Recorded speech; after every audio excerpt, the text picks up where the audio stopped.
अस्सलाम वालेकुम या अली मदद। आज हम आपको ले चलेंगे कुछ पुरानी हिस्ट्री की तरफ और फिर हम आपको वहां से नई हिस्ट्री की तरफ लेकर आएंगे। हज़रत यहया अलैहिस्सलाम ने जिस तरह हज़रत ईसा अलैहिस्सलाम का पैगाम लोगों तक पहुंचाया कि वो आने वाले हैं, जो मैसेंजर थे अल्लाह के, उन्होंने पैगाम दिया कि कोई नबी आने वाला है, तो इसी तरह हर नबी ने भी पैगाम दिया कि अगले अपने नबी से कि मेरे बाद एक नबी आएगा और फिर आखिर में एक सबसे बड़ा नबी आएगा। तो ये इस तरह हर दौर में चलता रहा और इंसानियत के गोशा नशीन करते गए उस वक्त के अल्लाह के बंदे, जो अल्लाह के उस रास्ते पे चलते हुए अपने आप को भी मनवा रहे थे और लोगों के सामने एक नमूना,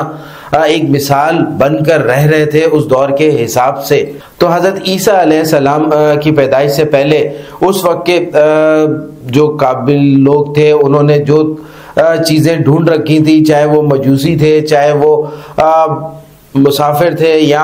कुछ ऐसे इल्म रखने वाले लोग थे जिन्होंने पहले से निशान लगा रखे थे कि इस दिन या इस वक्त जो है वो अल्लाह का एक नबी पैदा होगा। तो उसके बाद जब देखा गया तो बिल्कुल वही चीज़ें साबित हुई और फिर हज़रत ईसा अलैहिस्सलाम ने जो दर्स दिया, उसके बाद जब वो इस दुनिया फ़ानी से गए और उनका सिलसिला आगे बढ़ा तो आपने देखा कितनी मुश्किलों से जो है हज़रत ईसा अलैहिस्सलाम का पैगाम दुनिया तक पहुंचाया गया। उसके बाद हज़रत मोहम्मद मुस्तफ़ा सल्लल्लाहु अलैहि वसल्लम का सिलसिला शुरू होने से पहले उस वक्त के जो काबिल लोग थे, उन लोगों ने बहुत सी प्रेडिक्शन की और उन्होंने वो बताई बातें जो आगे जाकर सच साबित हुई। जब हजूर सल्लल्लाहु अलैहि वसल्लम इस दुनिया फ़ानी में इस रुए ज़मीन पर जब आए तो उस वक्त भी अल्लाह के बहुत से ऐसे लोग थे जो उनकी तस्दीक के लिए पहले से मौजूद थे और उन्होंने बता रखा था अपने अपने कबीलों को या अपनी अपनी कौमों को। हजूर सल्लल्लाहु अलैहि वसल्लम को अल्लाह ने जो इल्म की नेमत दी, इसी तरह अल्लाह ने अपने हर उस पैगंबर को और रसूल को कोई ख़ास क्वालिटी या रुतबा दिया जो उस वक्त के हिसाब से ज़रूरी था। इसी तरह आप अगर देखें तो आपको मुख्तलिफ पैगंबरों में मुख्तलिफ क्वालिटीज़ नज़र आएंगी जो उस वक्त के हिसाब से अल्लाह ने उनको अता की ताकि इंसानियत की वो भलाई कर सके, रहनुमाई कर सके और दोबारा से जो लोग भटक गए हैं रास्ते से उन्हें राह रास्त पे ला सके ताकि वो अपने परवरदिगार की इबादत या उससे रुजू कर सके। इसी तरह हजूर सल्लल्लाहु अलैहि वसल्लम को अल्लाह ने इल्म की नेमत से नवाजा, वो इल्म जो अंधेरों से इंसानियत को निकाल सकता था और एक ऐसी मेराज पे पहुंचा सकता था। उस इल्म को लेके जब हजूर सल्लल्लाहु अलैहि वसल्लम चले तो उन्होंने पिछले जितनी भी चीज़ें थी उन्हें ख़त्म किया और फिर इंसान के अंदर वो इल्म की बुनियाद रखी और इल्म देना शुरू किया और उनको उस काबिल बनाना शुरू किया कि वो पुरानी चीज़ों से, पुराने अंधेरों से निकल सकें और एक रोशनी की तरफ बढ़ सकें ताकि वो उस इंतहा तक पहुंच सके जहां खुदा उन्हें देखना चाहता है। और फिर हजूर सल्लल्लाहु अलैहि वसल्लम ने जो उन्हें इल्म की ताकत अल्लाह ने दी थी, इल्म दिया था, वो इल्म जब वो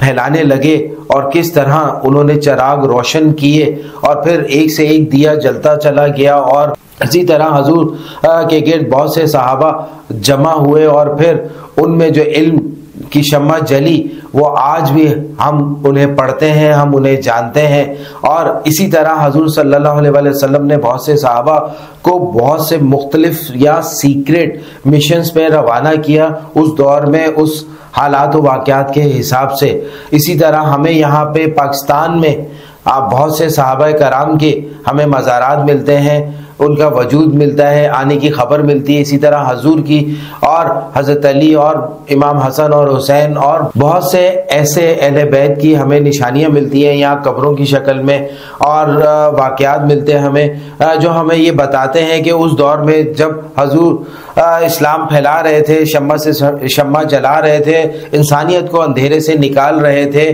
तो उसी वक्त वो साथ साथ कुछ ऐसे भी काम करते जा रहे थे जो ज़ाहिरी तौर पे लोगों को समझ में नहीं आ रहे थे या उनकी आंखों से ओझल थे और वो उनके फ्यूचर यानी कि हमारे फ्यूचर की वो चीज़ें थी जो आज हम उसको डिस्कवर करने लगे हुए हैं। जर्नी ऑफ फेथ, आपको यही चीज़ें हर जगह दुनिया के उस कोने में जहाँ वो मौजूद है, कोशिश कर रहा है कि वहाँ आपको ले जाए और आपको दिखाए कि किसने क्या क्या किया अपने दौर में और वो अब क्या कर रहे हैं इस कब्र में रहकर, या इस दुनिया में, या इस वक्त उनका वजूद या उनका प्रेजेंस होना क्या अलामत है और क्या आपको तालीम देता है। तो स्टार्ट करते हैं आज का व्लॉग। बहुत इंपॉर्टेंट होने वाला है आपके लिए, क्योंकि इसमें मैं आपको वो चीजें बताने वाला हूँ, वो हिस्ट्री देने वाला हूँ जो बहुत कम लोग जानते होंगे और बहुत कम लोग पहचानते हैं।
ये है समुंदरी बाबा की टेरिटरी,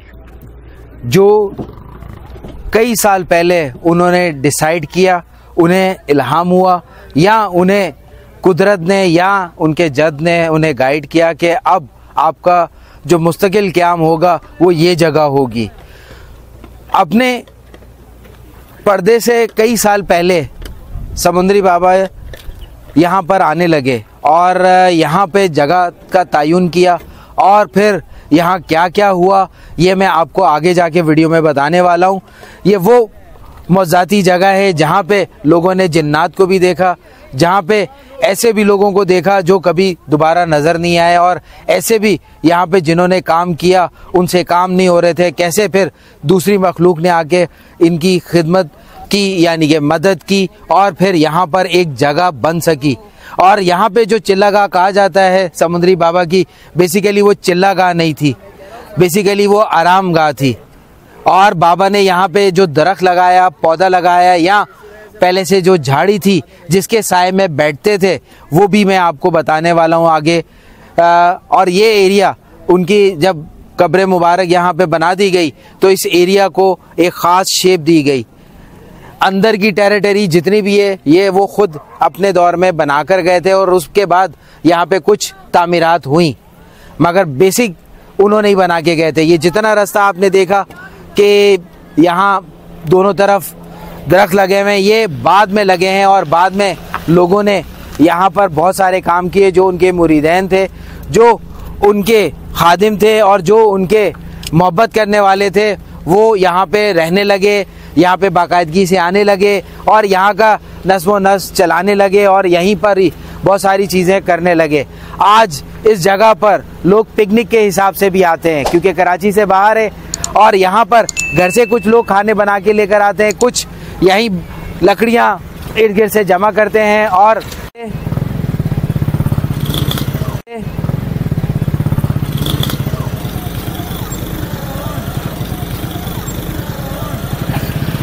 तो यहाँ लोग पिकनिक के हिसाब से भी आते हैं, घर से भी कुछ बना के ले आते हैं, और यहाँ पे लकड़ियाँ जमा करके यहाँ पे भी कुछ कुकिंग करते हैं। जैसे जिसका जो मिजाज है, जैसे जिसकी जो प्रैक्टिस है, वो यहाँ पे वैसे ही आता है। कुछ सीधा सीधा अपने घर से आते हैं, गाड़ी या बाइक पार्क करते हैं और सीधा अंदर चले जाते हैं। जिनके पास गाड़ी, बाइक, रिक्शा नहीं है वो पब्लिक ट्रांसपोर्ट पे भी आते हैं। और बाज़ दफ़ा ऐसा भी देखा गया है कि कोई पब्लिक ट्रांसपोर्ट नहीं है, यहाँ से पैदल मेन रोड तक जाते हैं या मेन रोड से पैदल यहाँ तक आते हैं। वापसी में बाबा कोई ना कोई वसीला बना देते हैं, या वहाँ से आते हुए कोई वसीला बना देते हैं। इसी तरह उससे जिस तरफ जाना होता है, कोई ना कोई ट्रक वाला या कोई ना कोई बस वाला या कोई ना कोई गाड़ी या बाइक वाला या रिक्शे वाला रोक लेता है और उसे आगे तक पहुँचा देता है। ये भी बाबा की डेली करामात में से एक मुअज्जा है। और इसी तरह यहाँ मुख्तलिफ टाइप के लोग, यानी कि कुछ बाबा से अकीदत रखते हैं, कुछ बाबा से मोहब्बत करते हैं, कुछ बाबा के इश्क में आते हैं, कुछ जो है वो इस आबो हवा को, कराची से बाहर की, उसको एंजॉय करने आते हैं। जैसे लोग भी आते हैं बाबा के दर पर ही है। कौन क्या लेके जाता है, कौन क्या पाता है, कौन क्या बाबा को बता के जाता है, क्या यहाँ पे बाबा से मांग के जाता है, बाबा किसकी झोली में क्या रखते हैं, ये बाबा और उनके आपस का मामला है। जब उनकी मन्नतें दुआएं कबूल हो जाती हैं, फिर वो लोग यहाँ क्या करने आते हैं, यहाँ बार बार लोग क्यों आते हैं, ये वो सबूत है कि बाबा उनसे प्यार करते हैं और वो बाबा से अपने दिल के हाल सुनाने आ जाते हैं। तो आगे बढ़ते हैं, अंदर चलते हैं, मजीद एक्सप्लोर करते हैं।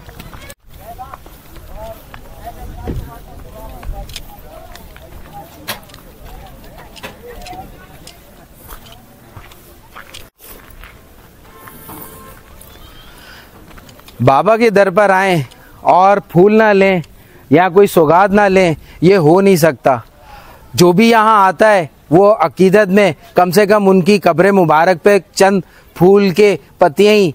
जो है वो डाल देते हैं। कुछ लोग आते हैं यहाँ पर चादरें ले लेते हैं, कुछ लोग घर से कुछ बना के लाते हैं और लंगर के फॉर्म में यहाँ पे बांट देते हैं, और कुछ हमारी तरह यहाँ बाबा को जानने के लिए आते हैं, उन पे रिसर्च करते हैं और फिर उनके बारे में वीडियोस बनाते हैं। तो ज़िंदगी का कारोबार यही है और यही चल रहा है, और यहाँ लोग बेसिकली दिल के सुकून के लिए आते हैं। ऐसी क्या इन बुज़ुर्गों की रूह में क्वालिटी अल्लाह दे देता है कि जो भी इनके बारे में सुनता है तो उसे कुछ अट्रैक्शन होने लग जाती है, और जब वो इनके दरों की तरफ बढ़ते हैं तो उनको एक दिली, जिस्मानी, जहनी, रूहानी सुकून मिलने लगता है, जो इतने पैसे होने के बावजूद या इतना कुछ होने के बावजूद या इतना कुछ भी ना होने के बावजूद जो चीज़ों की कमी होती है वो ये सुकून पूरा कर देते हैं। तो क्या ऐसी अट्रैक्शन है बाबा में, क्या ऐसा कुछ है, आगे चलेंगे और जानेंगे।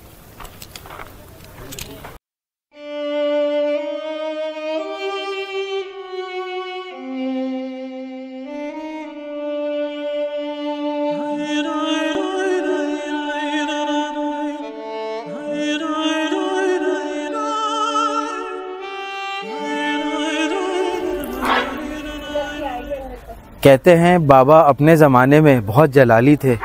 और जो जिसको कह देते थे उसे वो करना पड़ता था, और वो कर लेता था तो उसकी नैया पार लग जाती थी, और जो डर के भाग जाता था वो कभी दोबारा आ नहीं सकता था।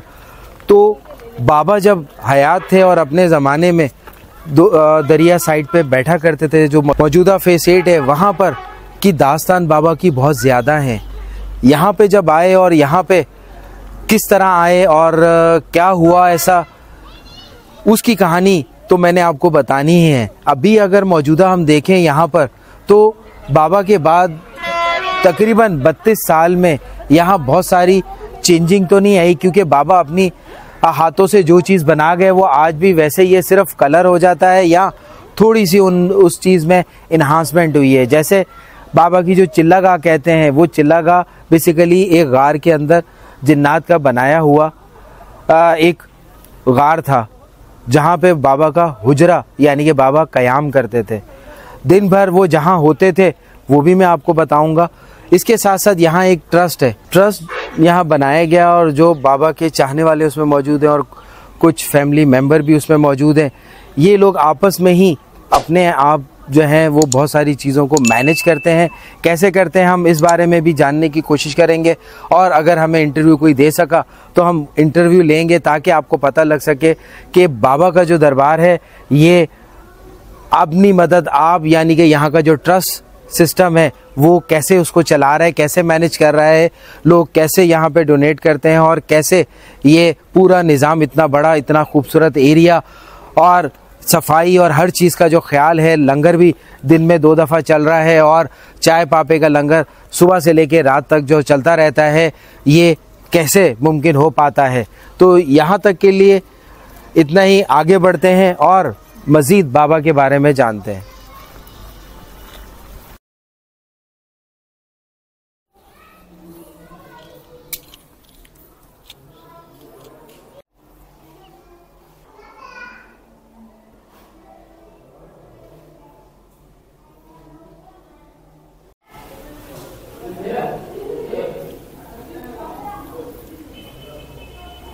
जमीन मैली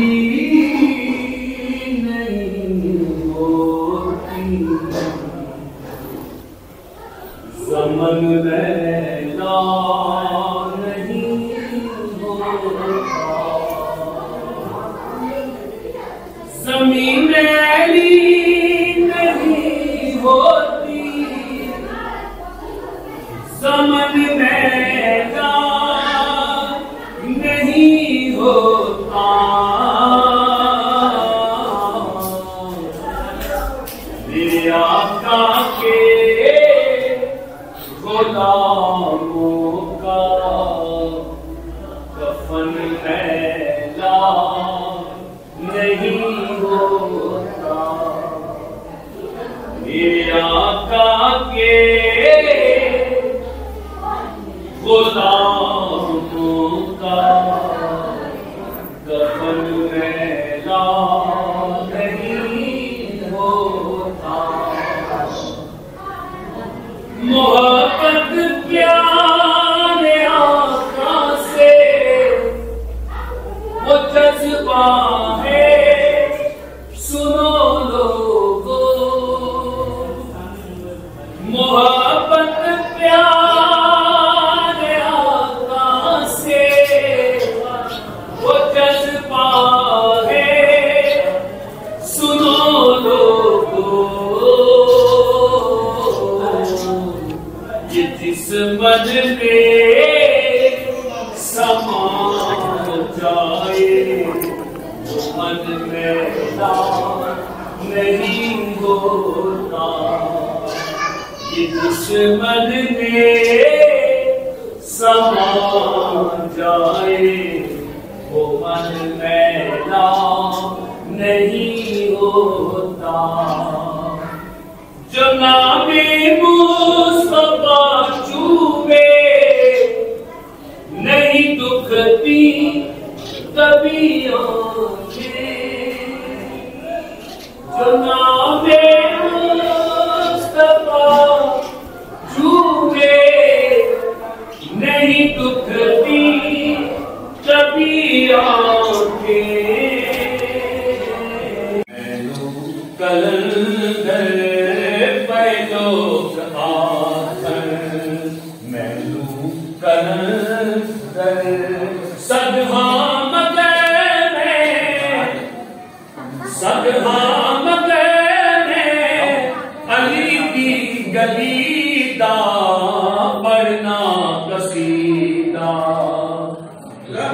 बलीदा पढ़ना कसीदा, अली मौला अली मौला अली मौला अली मौला, ज़बां के साथ दिल बोला अली मौला अली मौला अली मौला अली मौला अली मौला अली मौला, ज़हरा दशा है पीरा द पीरे, ज़हरा दशा है पीरा द पीरे, ओ मैं क्या दसे किन्ना अमीर, मैं क्या दसे किन्ना अमीर, ते तो सरातों दसारा सारे दसा रतबा अली दा पढ़ना कसीदा,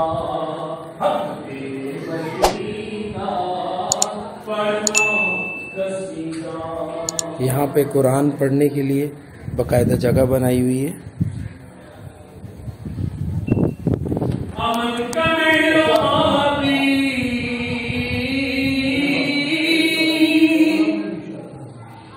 अमन का मेरा महाबी जो शाह का है शाह भी,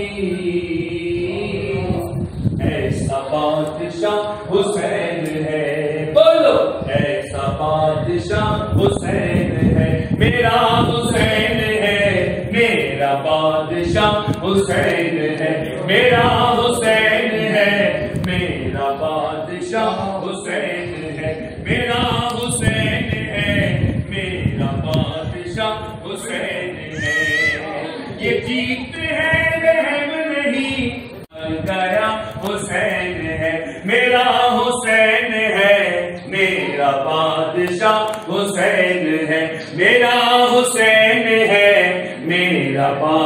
शाह हुसैन है।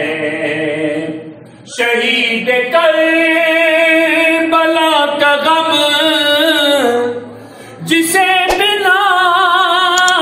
गवार है, वो बदअमल है बदनसीब उसी पे बेशुमार है।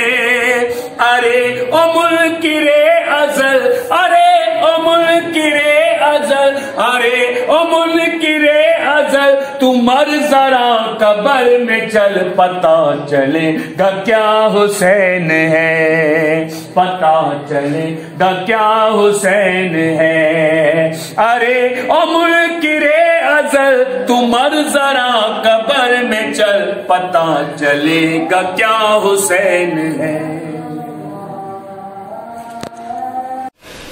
ये बाबा का वो मौजज़ा है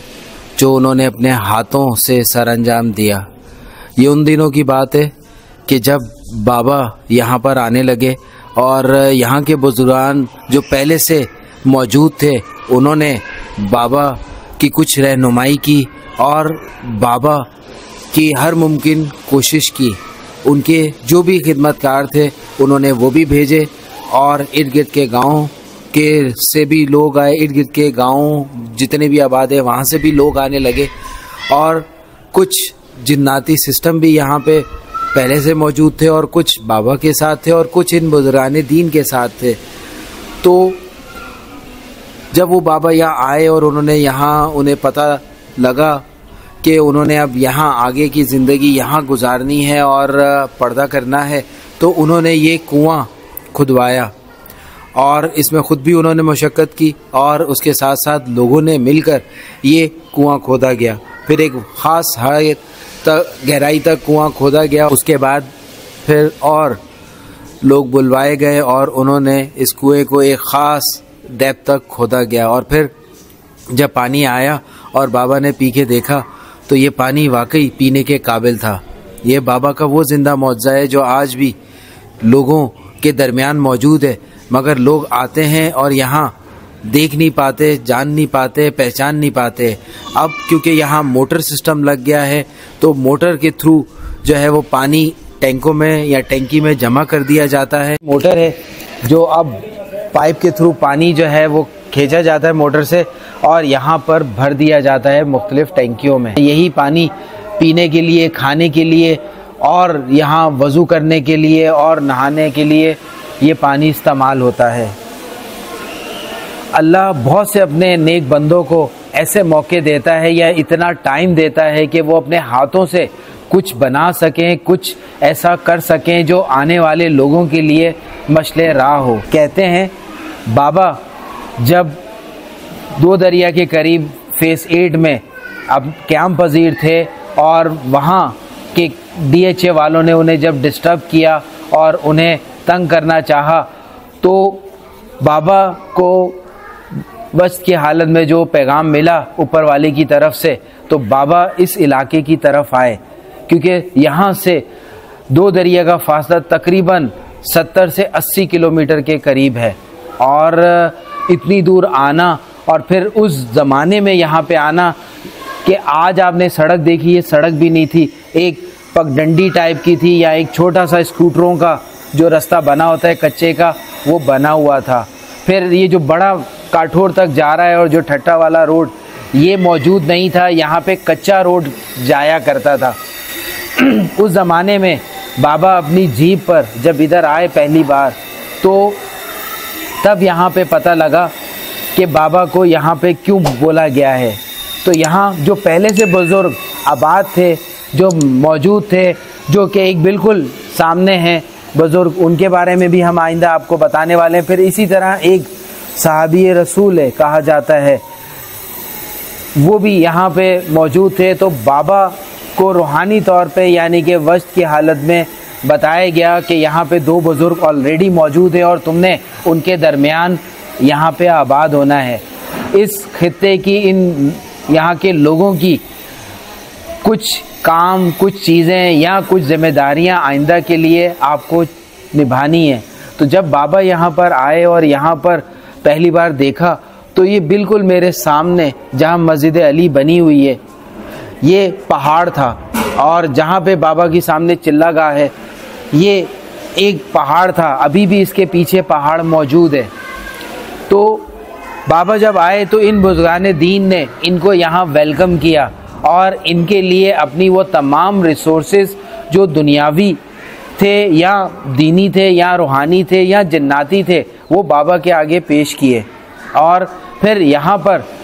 आहिस्ता आहिस्ता जब बाबा आने लगे तो बाबा ने इन बुजुर्गान दीन को उजागर किया, लोगों को बताया, इनके नाम बताए, इनके बारे में बताया, इनकी डिटेल दी।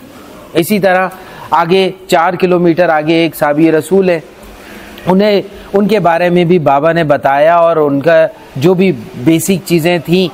कब्र और वो चीज़ें जो पहले चल रही थी मगर उसको बेहतर तरीके से बनाई। और फिर बाबा ने अपने यहाँ पे क़याम करने के लिए, ठहरने के लिए यहाँ पे काम शुरू किया। बाबा हफ्ते में कुछ दिन यहाँ आ जाया करते थे, कुछ दिन वहाँ रहते थे। ख़ास तौर पे वहाँ जुमेरात और जुम्मे का लंगर वहाँ चलता था मस्जिद अराफात और उस जगह पर। और यहाँ पर बाबा जब आते थे और यहाँ पर आकर बाबा के साथ चंद वहाँ के मुरीदैन जो बने, बाबा के चाहने वाले बने, जो मोहब्बत करने वाले बने, वो बाबा के साथ यहाँ आए और उन्होंने जब देखा तो जो वो कर सकते थे बाबा के साथ उन्होंने वो साथ किया। और कहते हैं कि यहाँ पे एक शीशे में कुर्सी है, आप जब उस कुर्सी को देखेंगे तो उसकी स्टोरी मैं वहाँ आपको बताऊँगा। इसी तरह बाबा की कब्र मुबारक के पास एक दरख्त हुआ करता था। कहते हैं देखने वाले और जो उनके साथ हैं, जो आज भी बाबा को हयाती में मिले थे और वो आज भी हयात हैं बाबा के पास, वो बताते हैं कि बाबा उस दरख्त की साए तले बैठा करते थे और अक्सर जो है वहाँ कभी कभी आंखें भी बंद कर लिया करते थे, गनूदगी में भी जाते थे, वश की हालत में भी जाते थे और वहाँ से बैठ के दिन भर जो धूप होती थी यहाँ इंस्ट्रक्शन देते थे। सम टाइम बाबा जो है वो रात यहाँ रुक जाते थे और काफ़ी लोगों को भेज दिया करते थे। कभी कभार वो अकेले भी होते थे और कभी कभार कोई होता भी था उनके साथ। तो यहाँ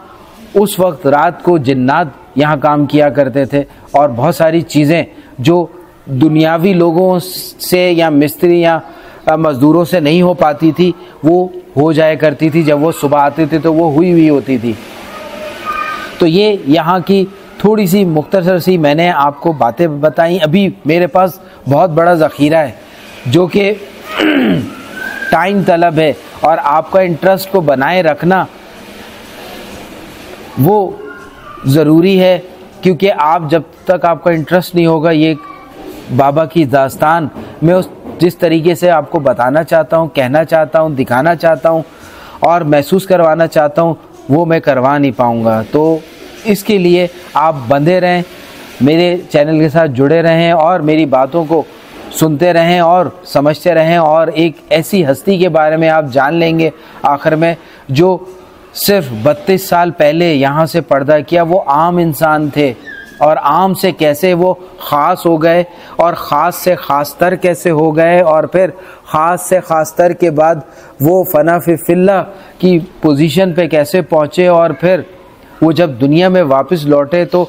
अपनी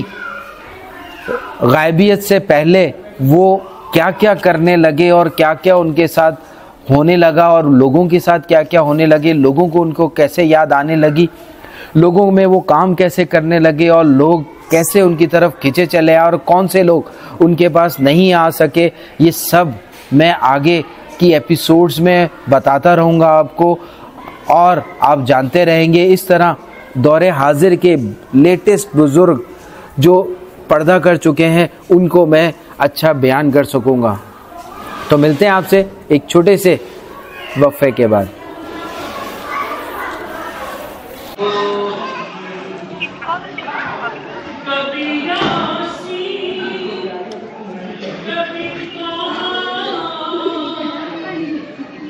बाबा के दर पर आए और यहाँ पे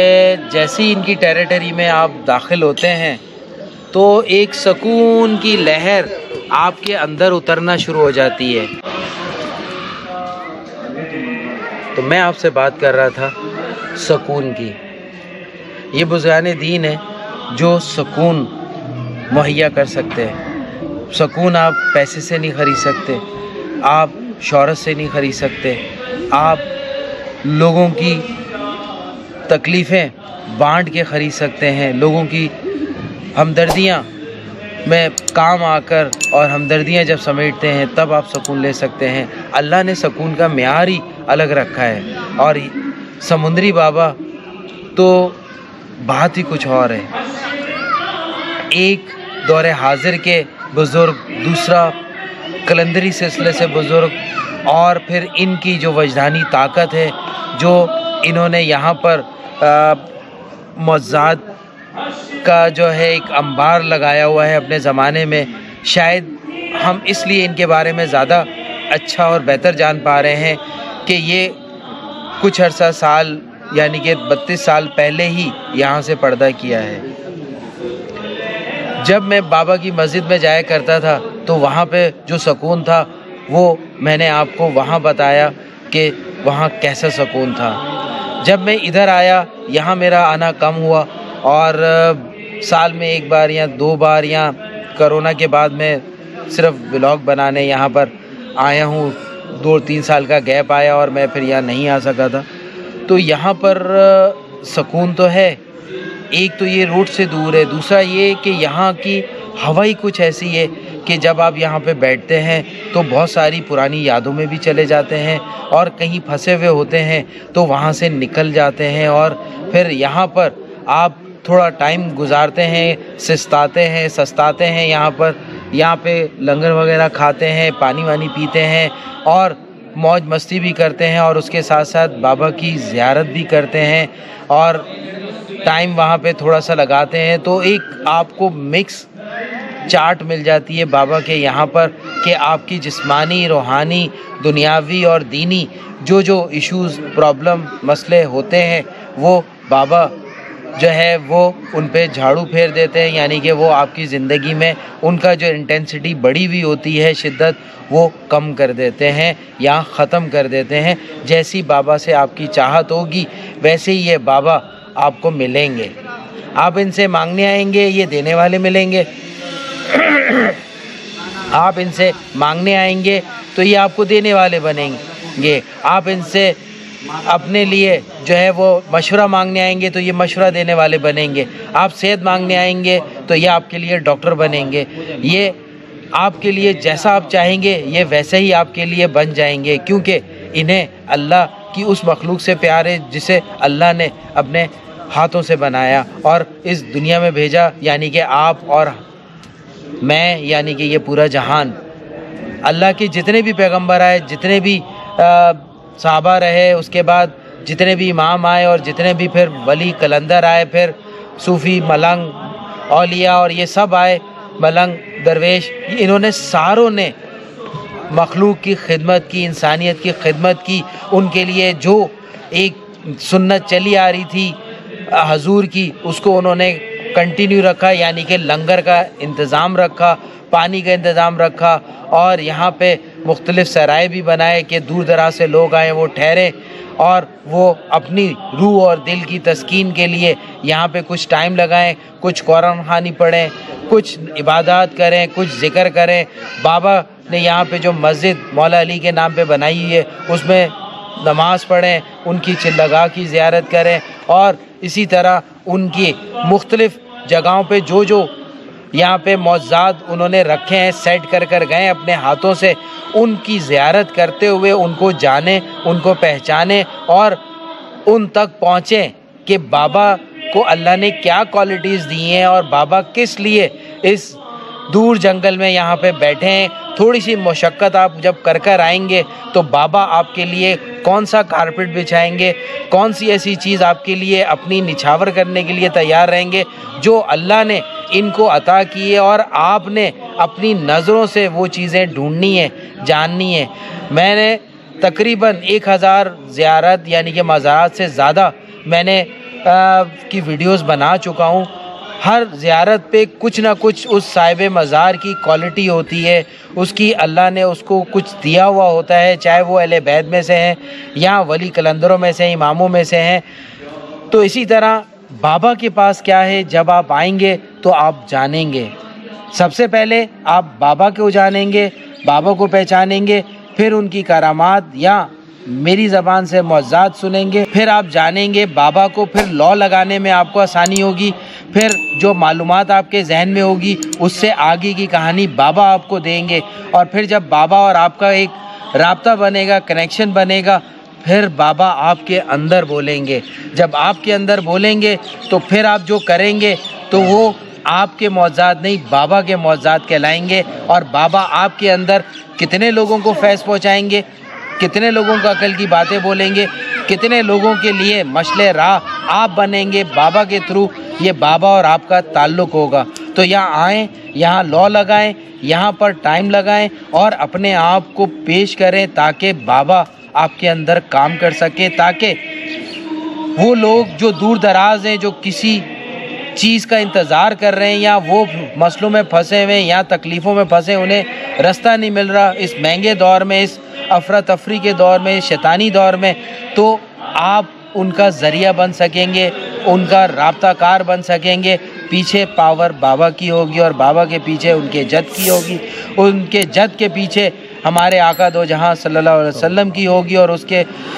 उनके पीछे जो है वो इस रब्बे कायनात के एक सिस्टम होगा जो चल रहा होगा। ये वो चीज़ें हैं जो मैं बहुत कम बोलता हूँ और आज मैंने बोल दी आपके लिए। तो मिलते हैं आपसे कहीं और इसी मुकाम पे मुख्तलिफ चीज़ों को एक्सप्लेन करते हुए। तो stay tune on journey of faith.